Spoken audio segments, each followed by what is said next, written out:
Interesting novices chase. Of course, the OK Corral, a significant non-runner that leaves 5 of them in a tightly packed field in terms of market expectations, certainly amongst the top 4. We can go and join Mike Cattermole, who has the call. Yeah.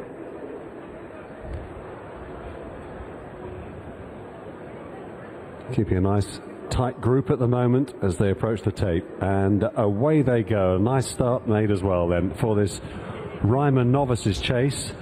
It's extended 2.5 miles, 17 fences for them to take here, and a blunder by the Russian doyen. He almost went there. Robbie Power at the buckle end at the first fence and recovered. He's last but one. Dentley Demi is the back marker as they go to the second fence, and a big leap there by the leader Lebroy. Much better leap there too by the Russian doyen, fortunately, as they move across the intersection of the track and move to the third. Jenkins is close up then with Lebroy. Behind them then Drover's Lane, the check jacket alongside the Russian doyen, and 3 or 4 lengths away is Dentley Demi. Well, you never know, it might have done the Russian doyen the world of good, that early mistake. He now knows what he's got to do here. So they're racing down the far side of the course, down the hill, and out in front it's Lebroy and Daryl Jacob, leading from Jenkins and Nico de Boinville, who's looks in a sharp mood today. Races to within about half a length of the leader. 3 or 4 lengths away is Drover's Lane, the Russian doyen tracking him, and in touch with them as well is Dentley Demi in the hands of Chester Williams. Fence number 4 is up to them now. Lebroy and Jenkins in the air together. 3 or 4 clear of Drover's Lane. The Russian doyen on the inside of Dentley Demi as they move across towards the 5th. And they all jumped it well. So the pace being disputed at the moment then by Lebroy on the inside of Jenkins, with 3 lengths back then to Drover's Lane and Sean Bowen. On the inside then is the Russian doyen and Robbie Power, and then last of all, just still looking on, Dentley Demi in the hands of Chester Williams.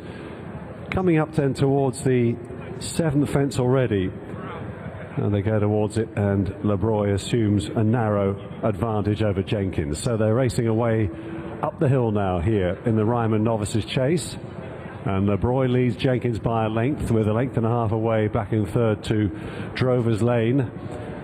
And then just behind these on the inside is the Russian doyen, and still Dentley Demi looking on at the back. So only 5 lengths between the 5 runners then almost now as they race away from us. Down the hill they go towards fence number 8, and being led there by Lebroy, who's got some useful form in his record already over fences. They jump that fence well, and they go down towards the water jump then, which is number 9. Close up on the outside Jenkins.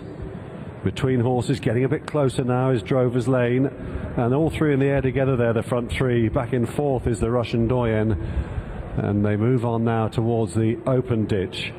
Last at the moment still Dentley Demi, and the Russian doyen rather guessy at the open ditch there. He's not jumping anywhere near as assuredly as he did at Exeter at this stage. Long way to go yet. Here's the 11th now, and a new leader there. Drover's Lane touchdown in front from Jenkins and Lebroy. 3 lengths then back to the Russian doyen, and still looking on is Dentley Demi. Now they go across towards the ditch over on the far side now, and Drover's Lane on the inside of Jenkins. Super leap 2 by Lebroy. They all jump that well. Moving up Dentley Demi, and the Russian doyen is going to be relegated to last place now as they head towards the 13th fence over on the far side. This is 5 from the finish. Getting in a bit tight there was Drover's Lane. There was a mistake too by Dentley Demi that didn't affect his momentum.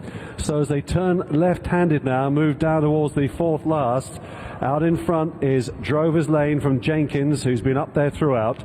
Then Lebroy, Dentley Demi, and finally the Russian doyen. And there Drover's Lane got in tight again. And again the Russian doyen needs shaking up here by Robbie Power. So down the hill they race. They're moving down towards the 3rd last here in the Ryman novices chase. And Drover's Lane and Jenkins having a good old tussle up in front here. Sean Bowen and Nico de Boinville. Lebroy trying to get back into it on the inside. A mistake there by Drover's Lane, followed by the Russian Doyen, who's keeping on now. He's up into 4th place, relegating Dentley de Mee to a distant last of 5 now as they approach the home straight. This climb up the hill with 2 fences to take, and Drover's Lane is the leader. Jenkins still not been asked for everything just yet, within a neck of him perhaps. And then on the inside, Lebroy has been switched, followed by the Russian Doyen. Here's 2 out now. Jenkins on the outside of Drover's Lane. They touch down together. 2 lengths clear then of Lebroy back in 3rd place. And Drover's Lane is keeping on very stoutly indeed, approaching the final fence. He comes up towards it and a good leap. Drover's Lane in front by 3 lengths. He's seen off Jenkins, you'd say. Up the hill they come, and Drover's Lane leads by 3. Jenkins and Lebroy having a good battle for second, but Drover's Lane leads by 2.5. Driven out towards the line, makes it 3 out of 4 over fences. Sean Bowen strikes for Rebecca Curtis. Lebroy was in 2nd place, Jenkins, and then a bit of a gap back to the other 2, Dentley de Mee and the Russian Doyen, who never really got going. Drover's Lane has won, making it 4 over fences. Sean Bowen on board for Rebecca Curtis. He conceded weight all round. A good performance, and largely a good jumping performance as well. He's returned at 3 to 1. Second is Lebroy for Darrell Jacob and Ben Pauling, and third was Jenkins for Nico de Boinville and Nicky Henderson. Close between the 3 of them at the line, but Drover's Lane, as I said, largely has jumped well. Yeah, he's got in close to a couple fairly late on, but yeah, you're quite right. Largely he has jumped very proficiently, and he's, although it's got quite, you know, sort of clinging for him near the end, he's always going to win from the home turn, and it's a really good performance. As Sam was saying off air, it's probably handicapped him out of the Close brothers because he's already rated 145, but I mean, he's a horse that's just improving with every run. Let's start from the start, shall we? And we can have a look at the early mistake from the Russian Doyen. And this is at the very first fence. He clips the top, that sets him back, and he's in trouble from the word go. Yeah, it just all seemed to happen a little bit too quickly for him going into the first, and it just affected his confidence through the race a little bit as well. It was a mistake. Yeah, it was an odd race in some respects, wasn't it? Because the only constant really was Jenkins, who sort of remained in 2nd place throughout, really. Obviously Lebroy had a go at the lead, and then Drover's Lane took over when Sean Bowen decided they weren't going quick enough. So 1 or 2 at the back. I mean, there was a point when Dentley de Mee was getting into the race as well and travelling quite